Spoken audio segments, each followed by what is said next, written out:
नमस्कार. या वर्षीचं अखिल भारतीय मराठी साहित्य संमेलन, या संमेलनाचा मान आपल्या सातारा जिल्ह्याला मिळालेला आहे आणि हे साहित्य संमेलन सातारा येथे 1 जानेवारी ते 4 जानेवारी या दरम्यान भरणार आहे.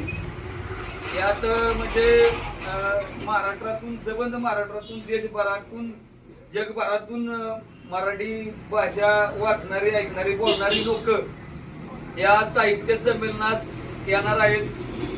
तर या साहित्य संमेलनाच्या निमित्ताने आपल्या पुसेगावची जी शाखा आहे, कशाची, महाराष्ट्र साहित्य परिषदेची काही शाखा आहे, पुसेगाव शाखा, त्यांनी नियोजन केलेलं आहे की कडगुण महात्मा फुलेंची कुलभूमी आहे, तिथून ते सातारापर्यंत काय ज्योत न्यायचे, प्रेरणा ज्योत नेण्याचं नियोजन केलेलं आहे. तर या उपक्रमात पुसेगावची आजी माजी सैनिक संघटना ही उपस्थित राहणार आहे. आम्ही ग्रामस्थ पण या उपक्रमासाठी उपस्थित राहणार आहोत आणि आपणही सर्वांनी या ज्योत नेण्याच्या कार्यक्रमात उपस्थित राहावं.